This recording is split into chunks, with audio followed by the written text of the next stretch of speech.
रात की शांति और सुकून में जब हम प्रार्थना करते हैं तो हमारा मन विचारों और चिंताओं के साथ भरा होता है। कई बार हमारे मन में घुटता हुआ अधिक विचार और अत्यधिक सोच लेने की प्रवृत्ति होती है, जिससे हमें चिंता और असमंजस महसूस होता है। इस अस्थिरता और चिंता के समय में हमें आशा और सहारा की आवश्यकता होती है। यीशु के यह 10 वचन हमें इस संघर्ष में साहस और संदेश प्रदान कर सकते हैं, जो हमें विश्वास, शांति और सहारा प्रदान कर सकते हैं, और साथ में यह भी बताते हैं कि हमें चिंता करने या रोने से कुछ नहीं मिलता, बस प्रभु स्वर्ण में ही सब सुख है और सारे चिंता से आप मुक्ति पा सकते हैं।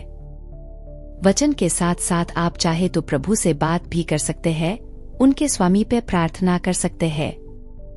वचन 1 मत्ती 6:34 में की बात है, इसलिए चिंता मत करो, क्योंकि कल का दिन अपनी ही चिंता के योग्य है, दिन की ही कठिनाई उसी दिन के लिए होती है। प्रार्थना। हे प्रभु, मुझे अपने शांति और स्थिरता के लिए आपकी शक्ति की आवश्यकता है। कल की चिंता मुझे अधिक दुखी और अस्थिर कर देती है। कृपया मुझे आपके प्रेम और साहस के रूप में आशीर्वाद प्रदान करें। वचन 2 लूका 12:22 और 26 में प्रभु कहते हैं कि यीशु ने अपने शिष्यों से कहा, मत चिंता करो अपने भोजन या अपने पानी के बारे में या अपने शरीर के बारे में क्या पहनोगे, क्योंकि जीवन अधिक भोजन से बड़ा है और शरीर अधिक कपड़े से बड़ा है। प्रार्थना। हे प्रभु, मुझे आपके वचनों का अनुसरण करने के लिए प्रेरित करें, ताकि मैं चिंता और उतार चढ़ाव के साथ सामना कर सकूं। कृपया मुझे आपकी शांति और समझ प्रदान करें। वचन 3 यूहन्ना 14:27 में प्रभु की वचन में कहते हैं, मैं तुम्हें अपना शांति छोड़ता हूँ, मैं अपना शांति तुम्हें देता हूँ, मैं जो दुनिया देता हूँ वह मैं तुम्हें नहीं देता, इसलिए मैं तुम्हें अफसोस नहीं करने देता हूँ। इसमें प्रार्थना करें। प्रार्थना। हे प्रभु, आपकी शांति मेरे मन को ताजगी और सुकून प्रदान करती है। कृपया मेरे मन को आपके आशीर्वाद से भर दें और मुझे चिंता और अत्यधिक सोच से मुक्त करें। वचन 4 मत्ती 11:28 और 30 में की बात है, आओ मुझ पर आधारित हो जाओ, जो सब थके हुए और भारी बोझ उठाने वाले हैं, मैं तुम्हें आराम दूंगा। मेरा योग लो और मेरे शिक्षा सीखो, क्योंकि मैं नम्र हूँ और मेरा मन नम्र है, तुम्हारी आत्मा को शांति पाएगी। क्योंकि मेरा योग आसान और मेरा बोझ हल्का है। इस प्रसिद्ध वचन में प्रभु ने हमें अपने पास आने का आमंत्रण दिया है। हे प्रभु, गया, हे यीशु, गया, हे ईसा आदि कहकर आप प्रभु को बुला सकते हैं। यह बस आपकी भक्ति और विश्वास की भावना है जो आपको उनके संग संबंधित करती है। जब आप प्रभु को यह आवाज लगाते हैं तो आप उनसे संबंधित सभी चीजों को व्यक्त कर सकते हैं, जैसे आपकी समस्याओं, आपके चिंताओं और आपके मन के किसी भी विषय पर। यह आपके मन को शांति, सामंजस्य और सुख की अनुभूति कराता है और आपको आत्मिक शक्ति प्रदान करता है। वचन 5 मत्ती 6:27 में प्रभु की वचन कहता है, कौन तुम्हें अपनी लंबाई के लिए एक हासिल कर सकता है? तुम अपनी ऊंचाई के लिए भी क्या अत्याचार करते हो? प्रार्थना।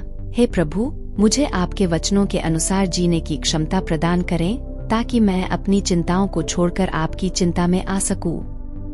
कृपया मुझे अपनी शक्ति से सशक्त करें और मेरे मन को स्थिरता और साहस प्रदान करें। वचन 6 मरकुस 11:24 इसलिए जो कुछ भी तुम प्रार्थना करते हो वह विश्वास से मांगो कि तुम्हें मिलेगा और तुम्हें मिलेगा।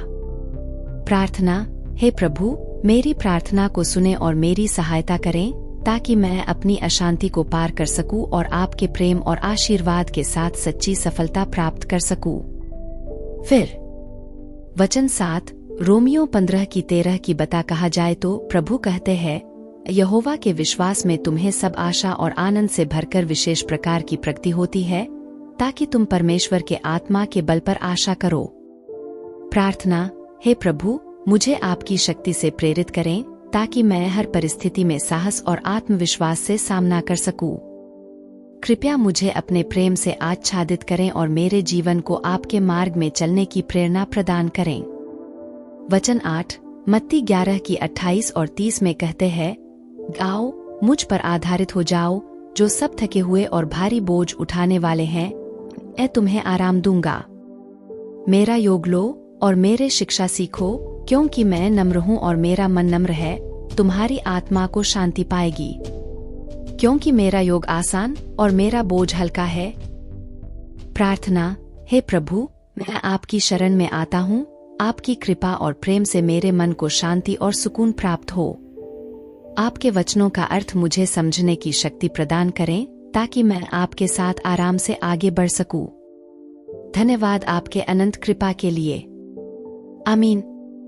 फिर वचन 9 यूहन्ना 14:27 में प्रभु की वचन में कहते हैं, मैं तुम्हें अपना शांति छोड़ता हूँ, मैं अपना शांति तुम्हें देता हूँ।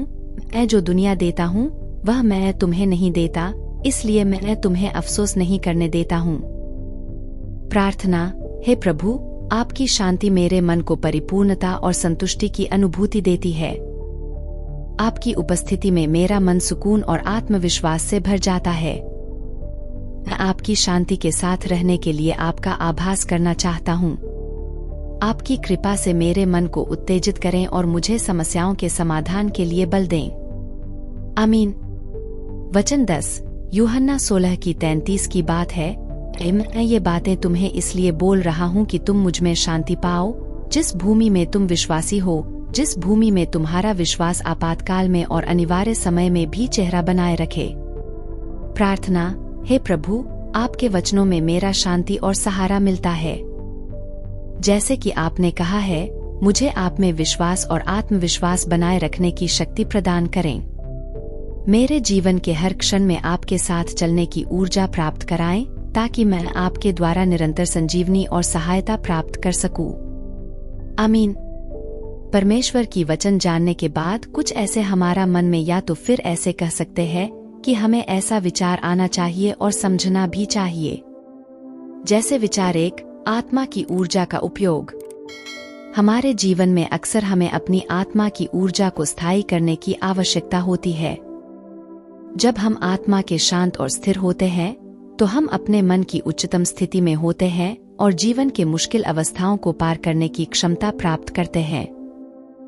इसके लिए हमें ध्यान और ध्यान की आवश्यकता होती है, ताकि हम अपनी आत्मा के आध्यात्मिक अस्तित्व को जान सकें। विचार 2 आशा की किरणें। हर संघर्ष की दुर्घटना के बाद एक आशा की किरण हमें रोशनी की ओर ले जाती है। यह आशा की किरणें हमें संदेश देती है कि संघर्ष के माध्यम से हम सीखते हैं और आगे बढ़ते हैं। हर मुश्किल में हमें यह याद रखने की आवश्यकता है कि हमारी आशा का असीम समर्थन और आशीर्वाद हमेशा हमारे साथ है। विचार 3 ध्यान की शक्ति।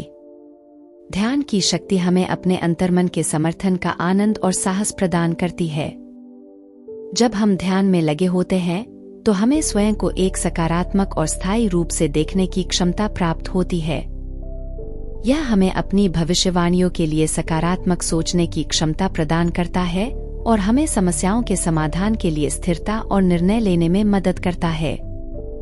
इस वीडियो का अंतिम संदेश है कि जीवन में हर कठिनाई का सामना करना स्वाभाविक है, लेकिन हमें अपने आप में और उस ऊर्जा में विश्वास रखने की आवश्यकता है जो हमें परमेश्वर के साथ जोड़ती है। हमें यह याद रखना चाहिए कि जीवन की हर प्रतिक्रिया का एक निर्णायक है और हमें सकारात्मक धारणाओं के साथ हर मुश्किल का सामना करना चाहिए। आज की वीडियो में क्या सीखे कमेंट बॉक्स में आप शेयर कर सकते हैं, और अच्छा लगा तो एक लाइक के साथ नए लोग सब्सक्राइब कर देना प्लीज। तो धन्यवाद आज के लिए। फिर मिलेंगे कल किसी वीडियो के साथ। आमीन।